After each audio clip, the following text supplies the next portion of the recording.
Greetings and welcome. This is the Cancer Interviews podcast, and I'm your host, Bruce Morton. Our guest on this episode has survived a rare form of blood cancer known as chronic myelogenous leukemia. Survivorship includes the thrice daily taking of oral chemotherapy known as Tasigna or Nilotinib. It isn't easy, but Rick Upchurch of Las Vegas, Nevada is able to do it, and he does it with a smile. Now's the time to hear his story. And Rick, welcome to Cancer Interviews. Thank you so very much for having me.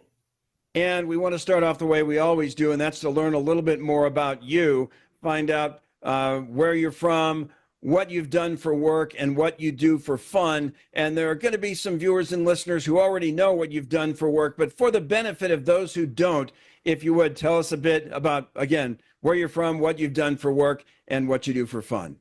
Well, my life started back in Toledo, Ohio. Actually, Holland, Ohio, right outside of Toledo. And I was raised by my grandmother and grandfather there. You know, just a farm kid, you know, being raised up there. My grandmother and grandfather were hard workers. They moved up out of the South. And when my mother had me, my grandmother and grandfather took me from her. And my grandfather said, I'm going to take care of this guy here. And that's how my life started. Was raised with my cousins, along with my grandparents and my uncle, and had a great life, fishing, hunting, out in the garden. We had, you know, basically raised on a farm. We had animals, we had pigs, ducks. We had all of those things out there. So I'm a country kid who just loved living and running around out in the yard and out in the fields and that whole deal. I'm just a country kid, man. And for work, what have you done? What have I done for work? Wow.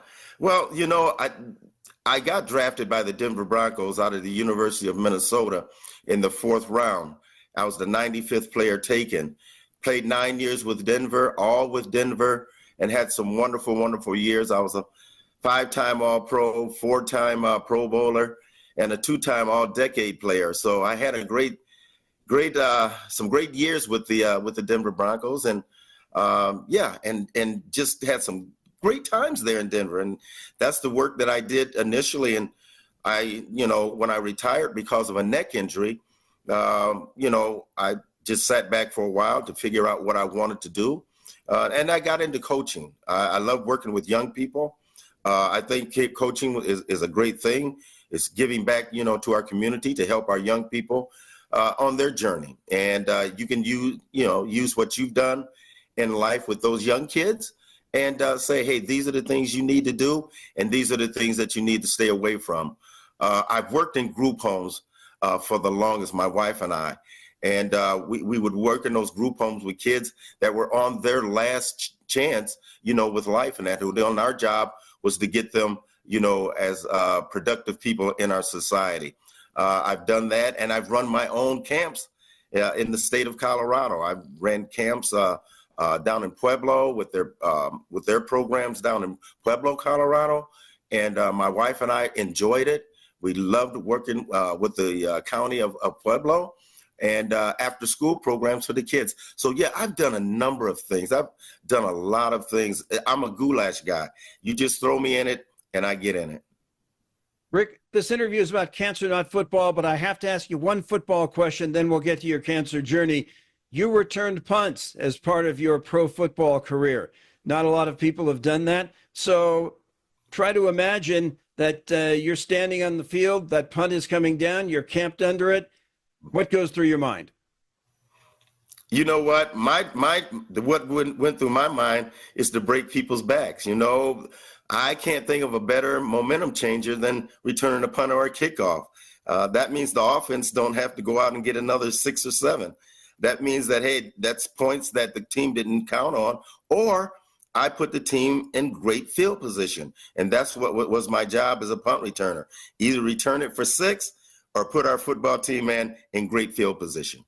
And that's something that you did with great regularity, which is how you became an All-Pro. Now, let's talk about your cancer journey. For all of us who have survived cancer, there came that time when our health went from normal to abnormal. We noticed some things wrong that hadn't been wrong before. For you, when did you first notice something wrong, something that led to your cancer diagnosis?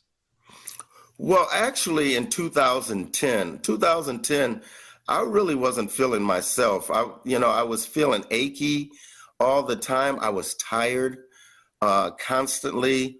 I was just feeling different than what I normally would feel. Um, I was coughing a lot. Like I said, I was tired. Um, I just wasn't feeling right. It wasn't me. And then in 2011, when I was coaching down in Cape Coral, Florida, my wife and I moved from Las Vegas, Nevada down there, and I started coaching down there at Cape Coral High School. And I thought I had the flu because I was going in and out of the air conditioning and going out and coaching. And so I thought I had the flu, and I was like, it's okay, it's all right. And, I was feeling achy again. Once again, I would get tired easily. And I said to myself, I said, something's just not right with me. And I think I have the flu. I had to get my thyroid medicine, right? And when I went to the doctor to get my thyroid medicine, that's when I found out that I was in a bad way. And what did they tell you that told you you were in a bad way? What did they tell you that became of concern to you? Well, I went to get my blood test because I had to get my blood test and get my, all of those things done because of my thyroid and get my medicine. And so the next morning, my wife and I got a phone call from our doctor and said that they needed to see us in the office immediately. And so my wife and I got up and we went down to the doctor's office, and he said, your blood test came back irregular. And we believe we know what's going on with you in that ordeal. He said my white blood cells were over the top. And I said, well, I said, probably because I have the flu or something, and maybe, that's it. But the other thing was this, he was asking me, he says, why are you bruising so? He says, what is that big bruise on your shoulder and on your leg? I says, well, I ran into, a table, and that bruise came up, and then I played basketball and got hit on the shoulder, and it was a big bruise. And then that's when he said, well, I think we need to do another test. And so they took another blood test of me, and then they called my wife in the next morning again and said, we need you in here immediately again. And so when we went in, the doctor said, we believe we know what's going on with you. And he gave us an address. I went to our football coaching. I was coaching. I went to our doggone it. Sometimes I went to our team meetings and that whole deal. And so when we came back, when my wife came to pick me up, she says, I went by the address of what the doctor gave us, and it was the Florida cancer specialist. And then that's when I said to myself, oh my God, cancer specialist, oh my goodness, what's going on here? And so then I went to see Dr. Kim, and they sat down with me and talked to me about chronic myelogenous leukemia, and that's possibly what I possibly have. And so they had to do a bone marrow biopsy, and when he did the bone marrow biopsy, that's when they found out that I had chronic myelogenous leukemia. It verified it. And it was tied to a genetic mutation? It's tied to a genetic mutation. It's the Philadelphia chromes that go off, and the white blood cells, they're immature. They're not mature, and they have no purpose. And they crowd out all of the red blood cells and that whole deal. And now all of a sudden I'm in bad shape because now it's overtaking all the red blood cells. So here you are, a guy who lasted 9 years in the NFL. You're a tough guy, but how tough were you when you got this awful news? Well, I said to myself, well, it is what it is. And I looked at my wife, and my wife looked at me, and said, well, we're getting ready to have a fight. And my wife, she went into the bedroom and put some gloves on, some mittens on, and said, well, I got my gloves on. Let's get into this fight. And that's what we said. And And at that particular time, I was in the chronic phase, but I was also getting ready to head into the accelerated phase of chronic myelogenous leukemia. You have three phases. You have the chronic phase, you have the accelerated phase, and then you have the blast phase. And I was getting ready to go into the accelerated phase, which is the next phase out of the chronic. And so immediately I needed to get on my medication so that I could bring those white blood cell counts down. By the way, we're confident you'll be able to learn some tips and tools to help you through your personal cancer journey. But first, we'd like to invite you to please give us a like, leave a comment or review below, and share this story with your friends. Kindly click on the subscribe button below and click on the bell icon. That way you'll be notified the next time we post an interview. And we want to remind you on Cancer Interviews, we are not distributors of medical advice. If you seek medical advice, please consult a licensed healthcare professional. So, Rick Upchurch, you've just gotten this awful news. Mm-hmm. What did they tell you that treatment was going to consist of? Well, they gave me different. If I was going into the blast phase, that's the one they didn't want me to get into, right? Because now we're looking at, a bone marrow transplant. And so immediately I needed to get into my medication. And so there were some trials that were out there that was going on. And so the trial medication that they gave me was called Tasigna. And the Tasigna was supposed to help bring down, my white blood cell counts. And so when I started taking that Tasigna, and I was taking 4 capsules a day, it brought it all the way down to where it was almost to 0. And so at that particular time, I couldn't go into the locker room. I couldn't get it on an airplane flight because I might catch a cold, the flu, or any other things in that whole deal. And my wife and my system wouldn't be able to handle it. And so I couldn't go into the coaching rooms. I couldn't be around the kids. It was really a tough time for me at that particular time.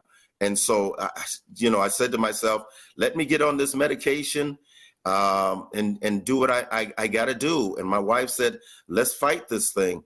And so that the first game that I took my medication, I went to the game and I was on the sideline and I got really sick. I got nauseous on the sideline and that whole deal. And so that was my journey. That was my first, time taking that medication. And wow, it was really tough. It made me tired. It messed with my appetite. I had night sweats. I was really going through it, big dog. Rick, football and cancer don't sound like they go together, but we have had guests who have served in the military, and they have said that their military service time provided them guidance that helped them deal with their cancer journey. What about you in football as a player at the collegiate level, at the pro level, or even as a coach with kids? Is there anything from football that has served as an influencer for you in terms of how you deal with cancer? Well, your mindset is to never give up, right? Keep moving. Get up and do something. Go and help other people and take your mind off of what's going on with you. And that's what I did. Once again, working with the young people. And my wife and I also, man, we put together, she put together blankets. So we went to Ronald McDonald's house and took blankets to the kids after they came off of chemo and that whole deal. Just doing things to take your mind off of what's going on with you. And so for football, I had the mindset that I could get through anything. If I could go through training camp, that we were going through 6 weeks of training camp, 2 times a day, I could get through this. It gave me that mindset to keep fighting and never, ever give up. You mentioned being nauseous on the sidelines at that one football game you were coaching. Oral chemo, from what we've heard from our other guests, is not quite as acute. It's not quite as bad as the more conventional chemo. But what is the worst you felt? What was the toughest part? And perhaps is still the toughest part because you're still taking this oral chemotherapy. What was and is the toughest part of the chemo journey for you? Well, Tasigna is a medicine, once again, to bring down my white blood cells because I am a chronic case. It could possibly come back. But let me tell you, the worst part, like I said before, the night sweats that I was having.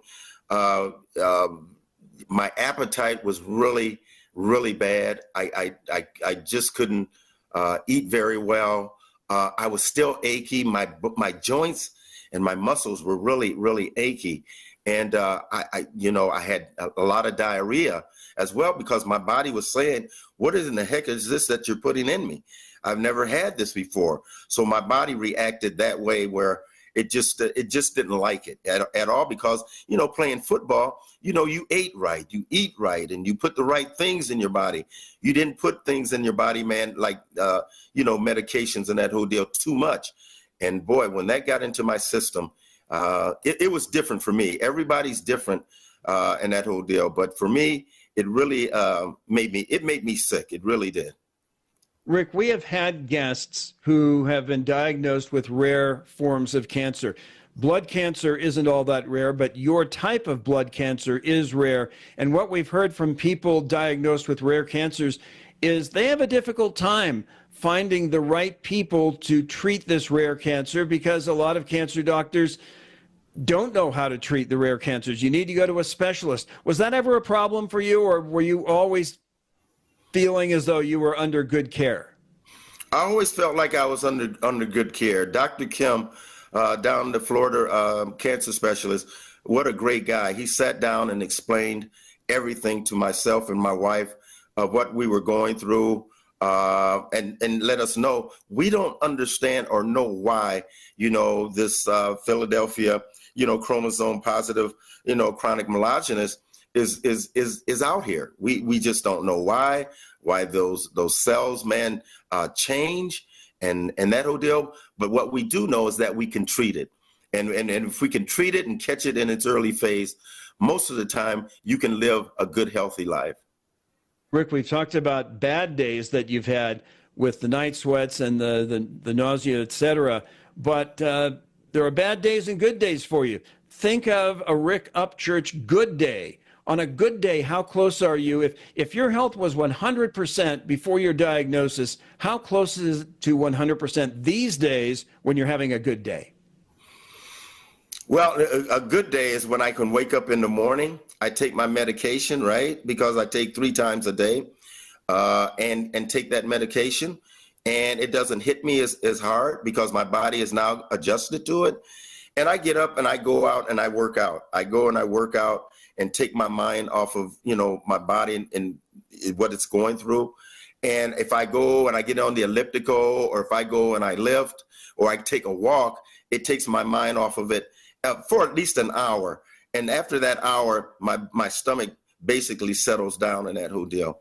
But, a great day for me is getting out and just enjoying life, going, seeing my wife in the morning, which is a great thing. And just going on with life and saying, hey, I'm in good hands. And my doctors told me, they says, man, don't sit around worrying about this stuff. Get yourself out and get exercise, and your body will take care of the rest. He is Rick Upchurch of Las Vegas, Nevada, NFL star and cancer survivor. Rick, we're going to wrap up now, and we're going to wrap up the way we almost always do, with the following question. If you ran into somebody who is diagnosed with your form of blood cancer, they'd just been diagnosed, you had a private audience with them, you're talking to them one-on-one, they may have a million questions and you might have a million answers. But if there's one point, one thing that you would want to make sure resonated with this person, one point that you wanted to get across, what would it be? Do what your doctor tells you to do. Take the medication that they tell you to do. Don't sit around, man, moping and worrying about it. And, man, just gather with your family and let them be your support system. And what a great support system you've had with Donna. Donna, my wife, has been there for me 24/7. When I wasn't feeling bad, she would come and she would, sometimes just rub me and pat me on the back and say, baby, it's going to be okay. It's going to be all right. And she understands when I'm not feeling good, because she can look at me and says, he's not doing very well in that whole deal. And she'll try and put a smile on my face. That's the type of woman that she is. She's a caring, great woman. I'm thank God for her, for sure. And through this journey, it's not just my journey, it's her journey as well, because she has to deal with it as well. So I thank her for her strength and for her positivity going through this journey as well. Rick Upchurch, thanks so much for sharing an outstanding story with us, one that will be informative and of inspiration to those who listen, especially for those who have been diagnosed with myelogenous leukemia. Rick Upchurch, thanks so much for being with us on Cancer Interviews. You know what? Thank you so very much. And I hope this helps. Folks, you can get through it. Hey, just work hard at it and you'll be okay. Exactly. We want to say to you, as we do when we always conclude, that if you are on a cancer journey, you are a loved one, you are not alone. There are people out there like Rick Upchurch. There are people out there like Donna Upchurch who are there to help and perhaps ease that cancer journey. So until next time, we'll see you on down the road.